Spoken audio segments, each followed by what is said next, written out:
और चलिए आगे बढ़ेंगे। ग्वालियर से इस वक्त की एक खबर हमें मिल रही है, जहां कमलनाथ के दौरे से पहले बीजेपी ने हिसाब मांगा है। बीजेपी ने 15 महीने का हिसाब कमलनाथ से मांगा है और शहर भर में पंपलेट बांटे गए हैं, होर्डिंग भी लगाए गए हैं।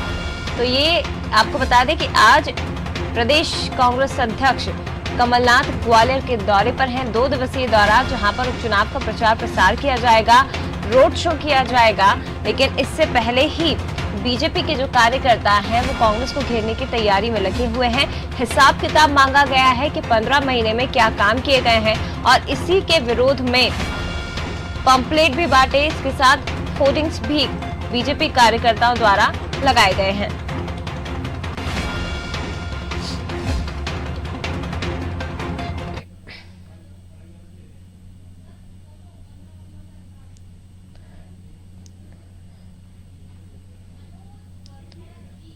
और पॉलिटिकल एडिटर मनोज वर्मा जी हमारे साथ फोन लाइन पर जुड़ गए हैं। सर, कमलनाथ जा रहे हैं 2 दिवसीय दौरे पर ग्वालियर, जहां बीजेपी पहले ही चुनाव प्रचार कर चुकी है। 4 दिन के दौरे पर थे।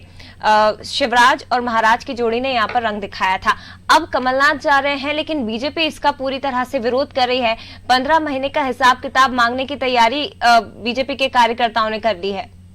खबर है कांग्रेस उसी तर्ज पर बीजेपी ने जवाब देना शुरू किया है। पूरे शहर में पोस्टर, होर्डिंग, पंपलेट बांटे गए हैं। कमलनाथ जवाब दो, 15 महीने का हिसाब दो।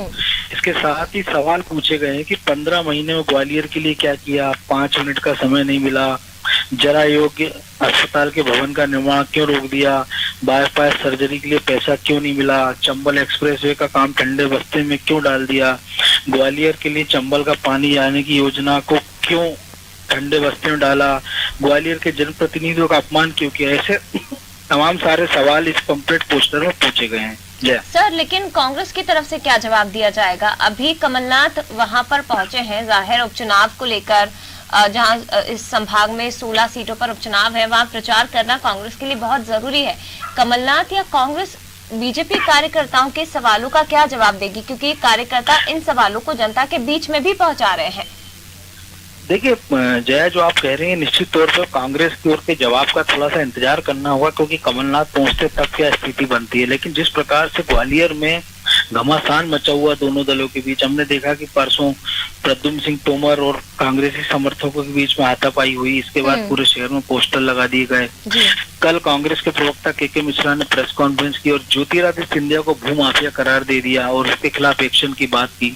तो कह सकते हैं कि अब कमलनाथ जब पहली बार ग्वालियर चंबल के चुनावी दौरे पर जाएंगे, और आज जबकि पारुल साहू को उन्होंने बीजेपी की जो सुर्खी से विधायक रही है, बीजेपी से कांग्रेस में शामिल कराया, उसके बाद वो जब जाएंगे तो एक अलग तेवर के साथ वो पहुंचेंगे और बीजेपी भी इसका हिसाब चुकता करना चाहेगी।